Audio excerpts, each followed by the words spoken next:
Hello and welcome to this week's edition of the Hogs Happy Hour here on the Four Star Sports Media Network.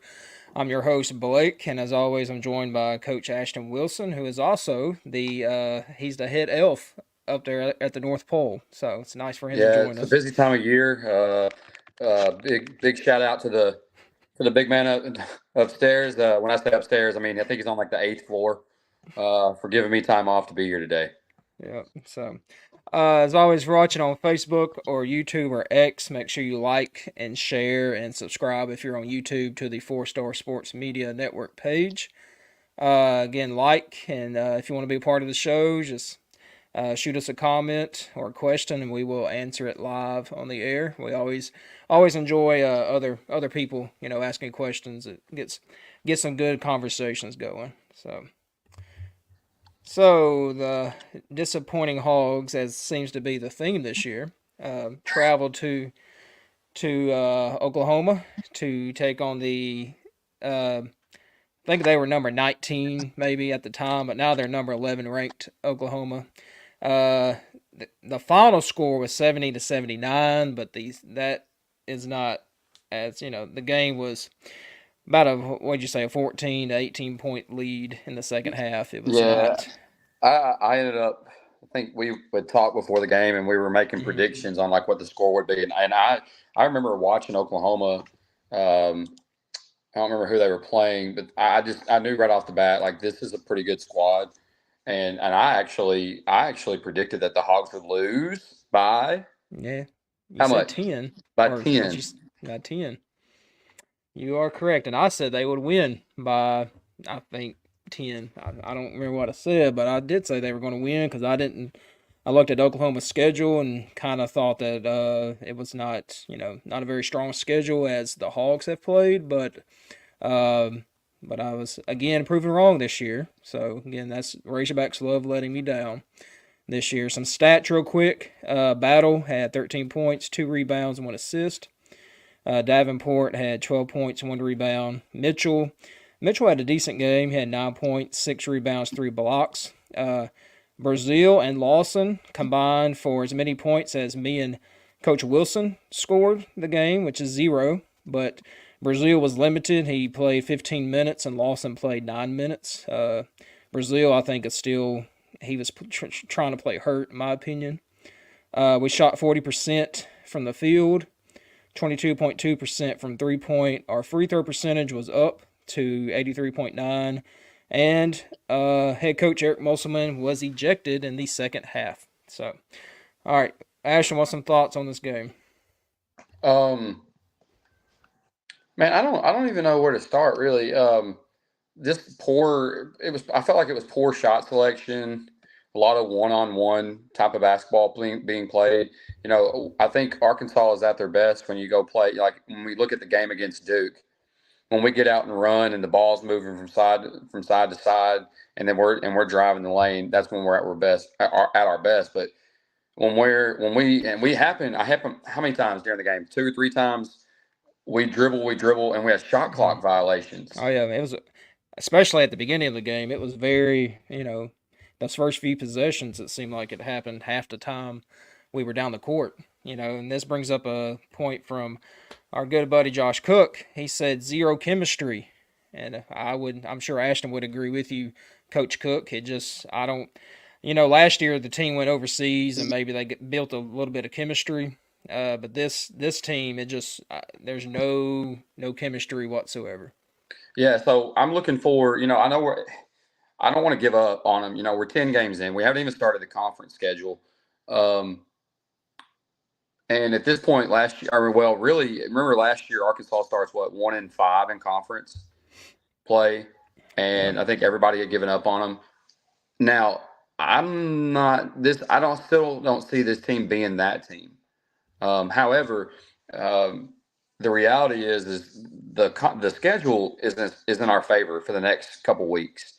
You play at home against Auburn, which Auburn is a pretty dang good team. They wallop Indiana, but you playing at the Bud, who just apparently that's the only place we can play.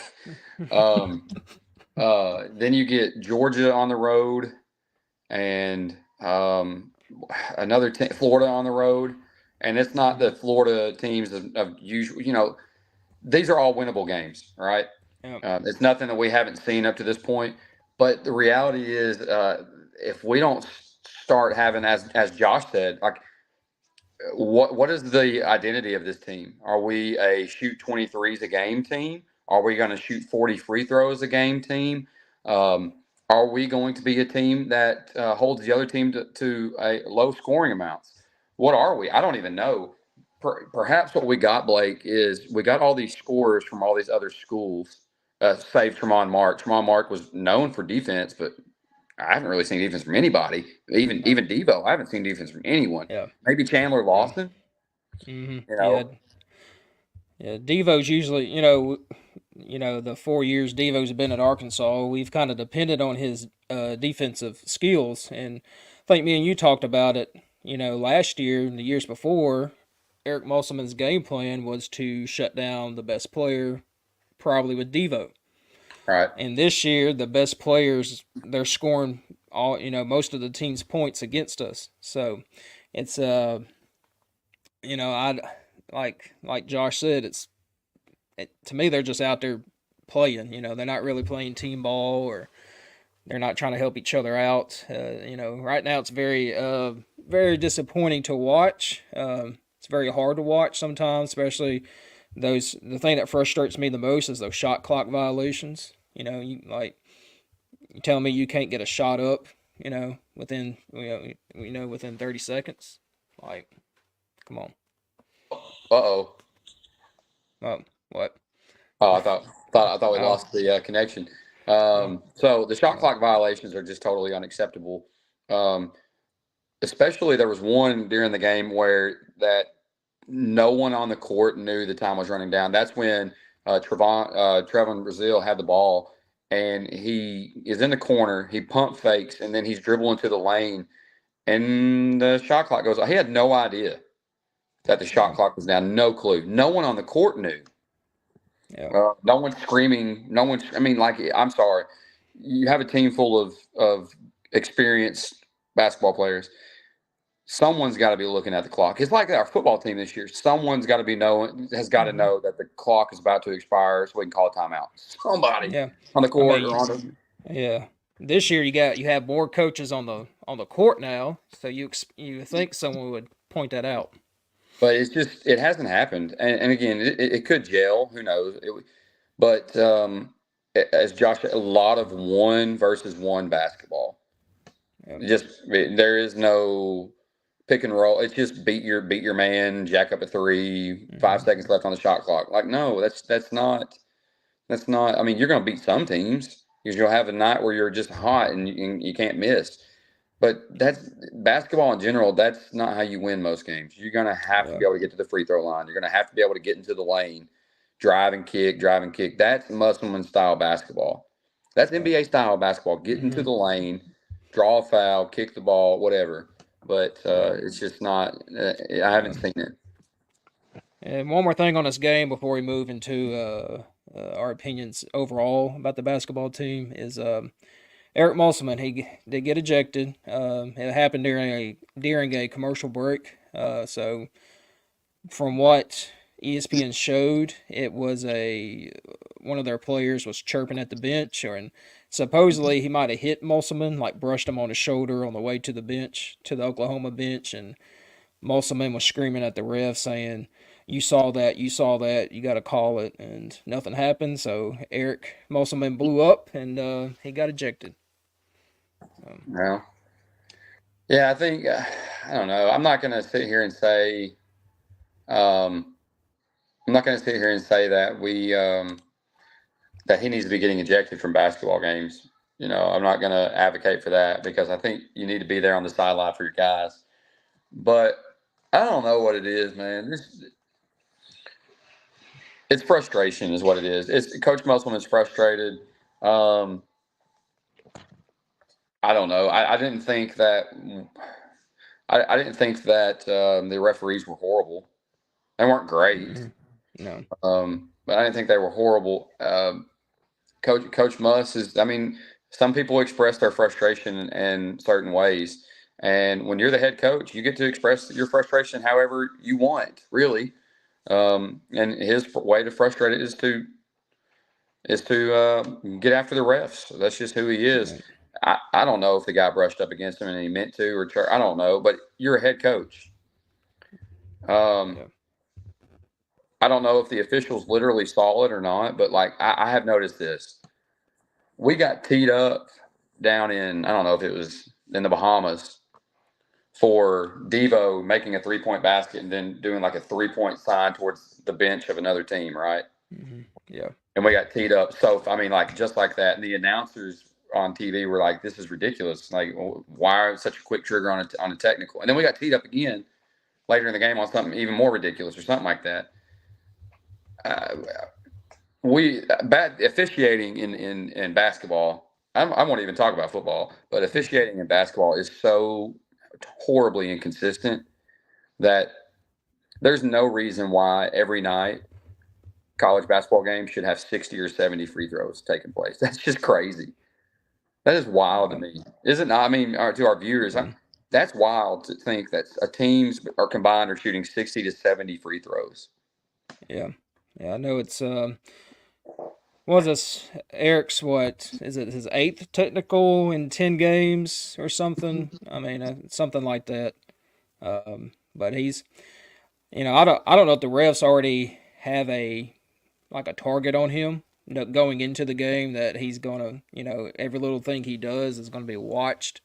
So I don't know, but uh, I mean, I'm not gonna say he needs to calm down, because that's him. That's always been him, going back to his days at Nevada. So I mean, I really don't want to tell him to calm down. All right, so let's talk about. Before we answer this, I want to show a clip from Musselman's press conference yesterday.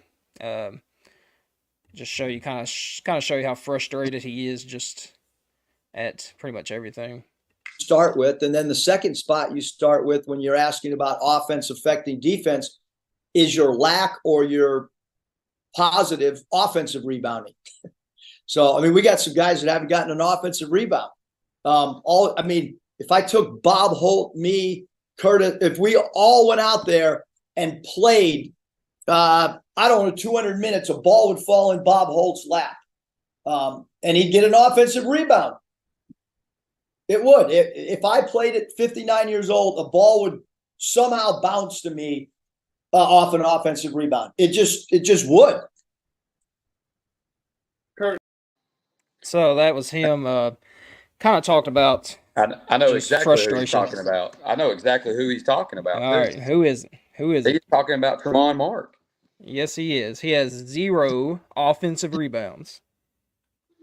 So I mean, that's and he's Musselman's. right. I mean, he's no Musselman. I Yeah. can't. I will never fault the coach for this. If it's on the coach, you put it on the coach. If it, I mean, clearly the team's not playing defense. Clearly, and it's not that like he hasn't addressed that. He's like, we're working on this. We're working on.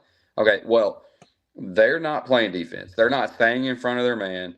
They're not. I mean, how Tremont Mark is what 6'6"? Mm-hmm. Man, Yep. 6'6", and the ball doesn't just fall. It doesn't find a way to fall into your lap. I mean, Yeah. just one time in 10 games. Well, I Yeah. mean, of course, he sat out Yeah. 2 games. Yeah. I mean, he's still come back from injury. But those games he played before the injury, he still got 0 I mean, in offensive the game rebounds. he scored 30 something points. Mm-hmm. No offensive. Yeah. I mean, I don't know. Yeah. Yeah, I definitely see where Coach Musselman is coming from. Like, either he's just randomly not going our way, or we're not getting the effort we need from our guys. Yeah. He I would ask all Razorback fans to go and watch that press conference. It's 19 minutes of just basketball. He said he's changed up the way they practice this week. They don't do the stations no more. It's more of a he said it's more of a teaching moments now. He said he doesn't know who the starting 5 will be Saturday. He said he doesn't know what the rotations are going to be. So he's kind of starting over, is what it sounds like. So you could tell in that press conference he is not happy at all, and it's basically just the effort of the team. Yeah, I know who I'd put out there. Yeah. Uh, I'd put Brazil, Lawson, Mitchell, Blocker, and I don't know, Devo. yeah. I mean, there's Well, not a whole lot of offense there, but the thing with Brazil, he said Brazil hasn't practiced all week, uh, so I think Brazil was kind of rushed back. I mean, he only played 15 minutes, but uh, you know, like we said last week, he needs to heal up for a conference play because right, if we don't go, let's say, just gonna throw a number out there, if we don't go 11-7 in conference play, we're not going to the tournament. yeah. So that means we got to win all the home games and then steal a couple on the road. And I don't know if y'all been watching SEC basketball, but it's it's tough. Okay, Yeah. Ole Miss is the only undefeated team right now, but Well, uh, it's wide the heck open. yeah, Like yeah, who knows who's at the top, who's at the bottom. I don't think anybody knows. yeah. It's up for grabs, and this is what drives me nuts. Even in football, where it seemed like even the SEC was wide open, in basketball is the same situation. It's wide open. Arkansas can't take advantage. Yeah. Oh man, Yeah, it's what the heck? frustrating. I mean, what's frustrating is you go out and beat Purdue. I know it doesn't count, but it counts in our eyes. You go out and beat Duke, but Duke's kind of turning out to not be as good as everyone thought they were. I mean, you go out and beat those top teams, and then you lose to UNC, Greensboro, and uh, you lose to Oklahoma, which it's a good Oklahoma team, but it's the way that the game happened that's frustrating.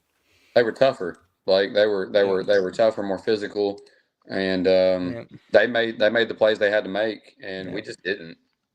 yeah. So after this week was finals week for our college athletes and student athletes, so they'll be back in action this Saturday in Little Rock at Simmons Bank Arena, taking on was it Lipscomb. Lipscomb. So now it will be streamed for the first time in forever. I think first time ever, actually. So so if you can't make it out to Simmons Bank Arena, you can check it out on the ESPN app or on your TV or whatever on the SEC. I think it's SEC Network Plus. We'll have the game. And then they got after Saturday, they got two more non-conference games. Thursday against Abilene Christian, and then next Saturday against UNC Wilmington, who beat Kentucky. So that'll be one to watch. Yep. But after those games, like Ashton said earlier, we hop into conference play, starting with Auburn and at Georgia. So we need to figure it out soon, very very soon. Yeah. Definitely need to figure it out soon. All right, so we're gonna transition to football right now. The transfer portal is pretty much all everyone's talking about. Um, we did get a quarterback from the transfer portal from Boise State, Taylon Green. He visited last weekend, and I think he committed Monday morning. I think officially committed Monday Yeah. morning. Yeah. So, I think everybody saw that coming. hmm I don't know if this is, I think about it, Blake. I don't know if this is the quarterback that everybody envisioned coming to Arkansas. To help. I mean, I don't know at this point. I don't know what KJ is going to do. yeah, It's going to be a quarterback battle. I don't know. I don't know if Criswell will stay. Well, I guess Criswell has to stay. yeah. He has to. Well, if he wants to transfer, he'll have to sit out a year, or unless he graduates. But I don't think he's at that point. Right. So I don't know. It'll be interesting. He's a big kid though. Six Yeah. six. He's a big son of a gun. It's been kind of a quiet portal. hmm The last, it was kind of wild the first couple week and a half, but it's been real quiet the last few days. Not just too much going on. Yeah. A lot of visits happening hmm right now. Yeah. Arkansas is in the mix for a couple big time Dudes. defensive Yeah. transfers. One massive transfer. I remember watching this kid play throughout the season, and they just raved about how good he was. And Kobe Savage over Yep. from Kansas State. If he ends up as a Razorback, that's huge. And then Yep. I forget what his name is, but out of Georgia, I believe it's Georgia. Another defensive back. At least I think it was a defensive back. Could also end up being a Razorback, but it's not like it's going to be easy. It's down to us and some big schools. Mm-hmm. Yep. Yeah, going back to Taylor Green, it's just my opinions. If Bobby Petrino likes him, I like him. Yeah, I'm not gonna go against Bobby P. He brought him in, he talked to him. I'm sure they talked football, so I'm sure Bobby liked what he heard. So, and he is a Texas kid, so he does get to come to Arkansas. It's a little bit closer to home, and he gets to play Texas and Texas A&M. So yeah, maybe and he's got a massive arm. Like, he can throw the yeah. football. Yeah, I'm sure you've seen this, Ashton. I can't think of this YouTube channel name, but they broke down the game against UNLV, the Right? Yeah, championship game, he and you just just saw man. some. Yeah, hmm I mean, he can run the ball for sure, and he's got, like you said, he's got an arm on him. I mean, we're So talking about a Barry Odom led football team at UNLV who drew tons of praise. Heck, their offensive coordinator, I think Arkansas wanted him. hmm Yep. So for Boise to go in there with an interim coach and to just, I mean, really, they poured it on him. hmm Taylor Green just made his stock go way up, opened up the eyes of some Power Five programs. One of them, I think a lot of folks thought, they looked at Taylor Green being a Texas guy, and they thought, they made a list of teams that made sense where he'll go. Texas State was one of those schools, and then there were some other West Coast schools, but Arkansas, it seemed like from the very beginning, was in the running. Now I'm curious to see if his roommate. I don't know if he can transfer or if he's a graduate or I don't know. Genty, I think is his last name, was a running back or receiver. Yeah. He's pretty dang good. So we'll see. Yep. Yep. So as of now, as of what time? As of 5:25 on Thursday, December 14th, our quarterback room consists of KJ Jefferson, Jacoby Criswell, Taylor Green, Malachi Singleton, and I'm sure I'm missing one somewhere. KJ will be coming in. KJ Jackson. Yeah, KJ Jackson. So that's, like I said, as of right now, that's the quarterback room. So that's some pretty good competition going to be, and it's pretty good athletes in that quarterback room too. Yeah. So another transfer we got is a interesting one. We talked about him last week a little bit, but it is officially official now. Eastern Michigan tight end Andreas Paske is what we're going to go with. He transfers to Arkansas. Now, he's not your pass catching tight end. He's going to be used more of a inline blocker, help out with the run game and pass protection. But with him coming in, it also made Gregory Generos decommit from Arkansas. Now he committed early. He's out of junior college. He's the number one rated tight end out of junior college. He committed before we got Andreas, so he decided to take his talents elsewhere. Yeah, and I don't blame him. I mean, I looked at the tight end room, and it was. I mean, I don't know very many colleges that have as many tight ends as we've got in our stable there. We got like 7 guys, 8 guys. I don't remember how many it was, but too many.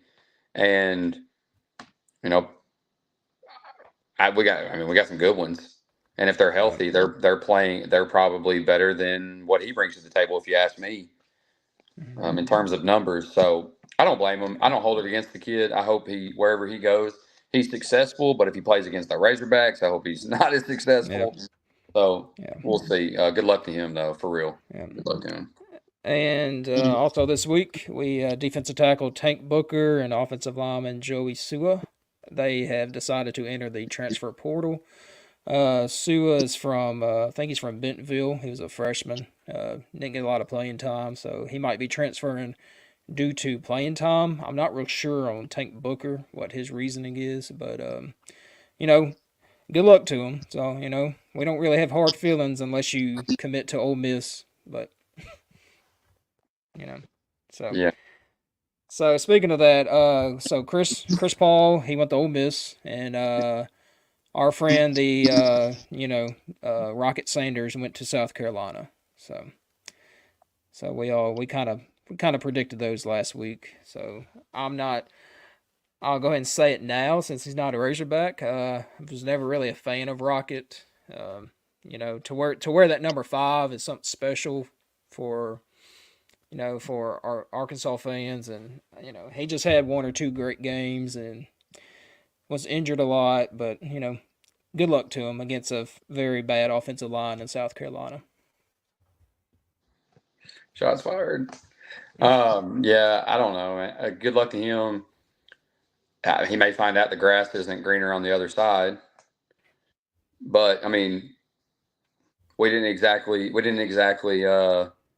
blow the barn doors off this year with him running the football. So yeah, I guess I don't fully understand the move, considering what he witnessed all year long with us when an offensive line struggles. Yeah.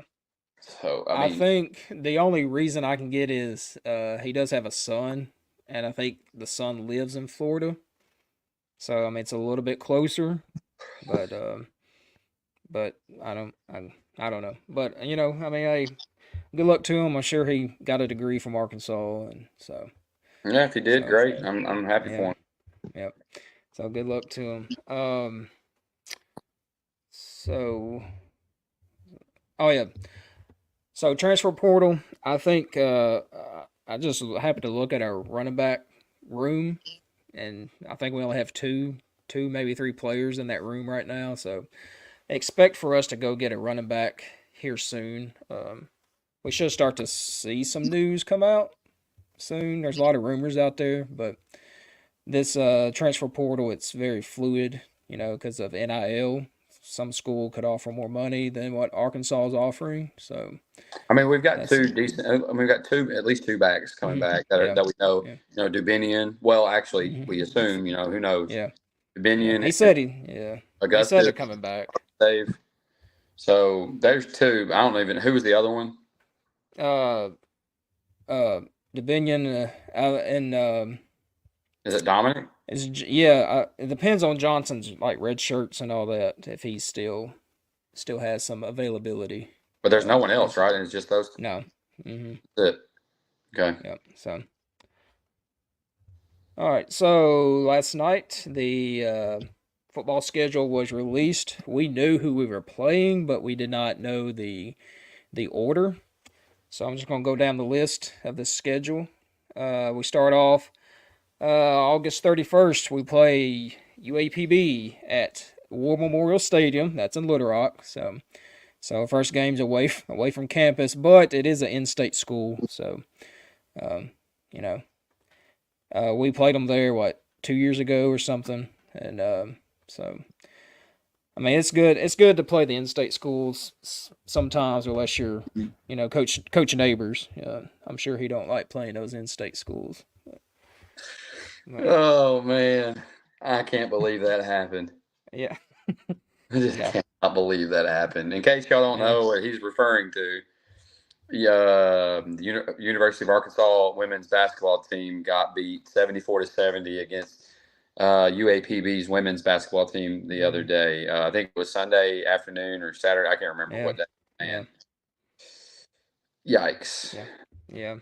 No matter the sport, you don't want to lose to in-state schools. No. It could be pottery making. You don't want to lose to them. Yeah. All right, second game of the season. Now you have said this is the game of the season. It's at Oklahoma State, September 7th. Yep. It's we're thinking in our eyes that this is kind of like what the Texas A&M game. It's usually, if you go to Oklahoma State and lose, it's, the morale and momentum's not going to be there. Yeah, I mean, ultimately, Blake, I think obviously you expect to be UAPB. I don't care if it's by 1 or by 100. You expect to win that game. Yeah. But coming off of just an ugly taste in your mouth of all off season, you go play your first, what I would call your first real test, and you want to show everybody that you are a different football team. Yep. And normally, like the past few years, the A&M game has been the barometer, if you will, that just kind of shows us where we're at. Do you think it's going to it don't get any easier really after, well, you got UAB the next week. Yeah. September 14th, UAB's at home. So it gets a little easy, but after that, it's pretty much a gauntlet of, now it's not the gauntlet of last year or this past football season, but we start SEC play September 21st. We go to Auburn. So that should be, I don't know. Like I said, it's hard to tell right now. We're not going to make predictions, obviously, but it's, because the rosters are going to change. But they'll be better next year than they were this year. Yeah. And then after Auburn, we go to Arlington, play Texas A&M. This will be the last game as of now that will be played at Jerry's World. So yeah, unless they renew the contracts and all that stuff. So, and then the next week, October 5th, Tennessee comes to Fayetteville. So now, if Bobby Petrino gets this offense running, that should be a very high scoring game. No matter how good the defenses are. Josh Heupel, he's done a great job there. And then we got a bye week. And then we play LSU comes to town on October 19th. So we get the battle for the boot on October 19th. And then we go to Mississippi State October 26th. And then Ole Miss comes to town November 2nd. Then there's another bye week. And then November 16th is a big one for all the Southwest Conference fans. Texas comes back to Fayetteville for a conference game.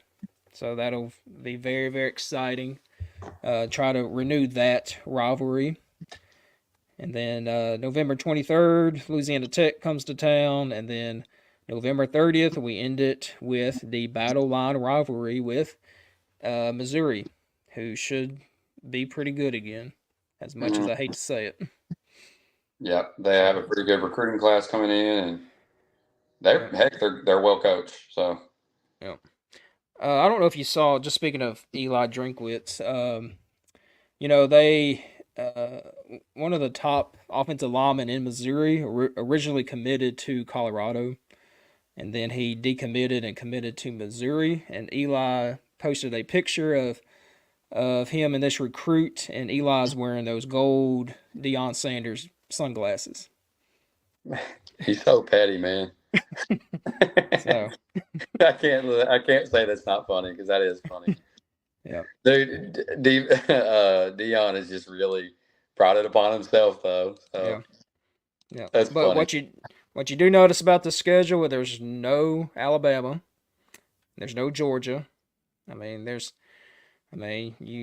are the, obviously they played in the SEC championship, so we don't have to play them. So. But it's still the SEC, so it's still going to be a very, very tough schedule. Yeah, I agree. Yeah. It'll be a tough schedule, for sure. All right. Now, this morning we woke up to Jashad Stewart. He was arrested for residential burglary. I don't know if the university's come out officially, but I've heard he was suspended from the team indefinitely.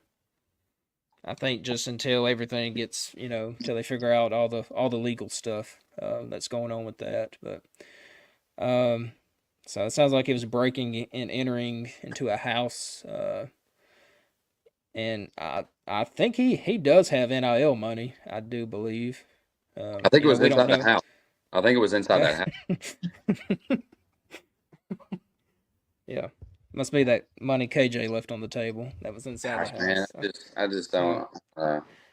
I hate that young man made that decision. That's an Arkansas kid, I believe he's out of Jonesboro. Yeah, Jonesboro. Yeah. And I hate that, because it's just, it's a bad look.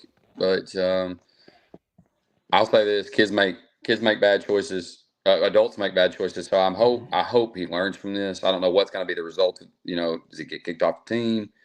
Yeah. But I hope whatever comes of this, he learns his lesson. So, yeah. And I'm glad no one got hurt. Yeah. So, that was not good news to wake up to. Yeah, it seemed to be pretty serious because it wasn't a situation. Usually they'll just book and release if it's something small, but he was not a book and release. He stayed. I don't know if he ever got released. I haven't really checked in on it, but um, so so apparently he is suspended indefinitely. Don't know for sure. That's just kind of a rumor out there. All right. So Dang. and I know this is a show about the Razorbacks, but the Harding Bisons, they Oh will yeah. be playing in the Division Two National Championship. Like out of all the Division Two teams, a team from Arkansas is playing in it, and they are fun to watch if you love old school football. If you Yeah, love that they're double super wing team. talented. In fact, I saw that there's a running back. I want to say he's from.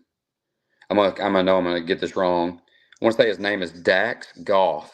I think he's from Boonville, and I mean his numbers are ridiculous for the state of Arkansas as a running back. He's committed to Harding, and Harding has just quietly put together a heck of a season for Division Two. So, man, how impressive are they? Yeah. Uh, In the state of Arkansas, you got the Razorbacks, you got Arkansas State, and you got UAPB. That's your Division One teams, and then all those other colleges they're all Division Two. yeah, So it's for a team out of Arkansas to make it. They play. I think they played every playoff game at home. I think I'm pretty sure they did. So that offense they have is very hard to prepare for, as you know, as a former coach. It's not something you see every day, and you got to be very, very disciplined on defense. right, yeah. So, so good luck to them. The game will be televised on ESPNU this Saturday. I think it's a 12 o'clock kickoff. Could be wrong on that, but I'm pretty sure it's in the afternoon, early afternoon time. So, if you got ESPNU, check it out, and after that, you can watch the Hogs play in Little Rock at Simmons Bank Arena. It's a sellout crowd, last I heard. So I know the Central Arkansas fans love to go watch the Hogs play, whether it's football or basketball or even baseball now. Baseball travels down there. Yeah. So, but all right. So not much going on this week in Razorbacks. We're just kind of waiting on the transfer portal to have some action. Hasn't really been, when the season ended. I know Ashton was saying he expects a lot of Razorback players to leave, but we haven't really has not been the case so far. I've been surprised, but it's our. I mean, who knows? It's early. Yep. So So see what happens. and we're still waiting on our quarterback, a record-breaking quarterback, to make a decision. But in my opinion, and this is not facts, in my opinion, he's not coming back. I Yeah, just don't. that's my opinion as well. But again, don't anybody quote that as being fact. Don't anybody run off Yeah, and say that he's leaving. You heard it here. No, we don't yeah, know if he's, but that's what we think is going to happen. yeah. So, all right. Any closing thoughts as we get off here? Oh, I'm looking forward to bowl season starting Saturday morning. You know, I'm doing the college bowl pick'em, but I don't even know who's playing for who and I, whatever team because everybody's in the transfer portal. You're gonna have how many quarterbacks are you gonna see for the bowl games that haven't played all year long I out there know. playing their first I games? know. It's gonna say true freshman. It's gonna be interesting, but Never play. it's the future of some of these Yep. programs, so we'll see what happens. But I hope Arkansas gets back on the winning side of things in Yep. basketball against Lipscomb this Yeah. week. Yeah. Speaking of bowl, you reminded me of something. How crazy is it that Texas A&M's interim coach is going to coach the bowl game, and he's now the defensive coordinator at Syracuse? Yeah, this I not mean, the. I don't think it's the first time something like this has happened though. yeah. An interim coach was hired at another program, but like part of the agreement was that they would finish coaching or finish out the bowl game and then immediately come. I don't remember who it was. Mm-hmm. Someone big. I just can't I remember. know. Well, I know Dion did it at Jackson State.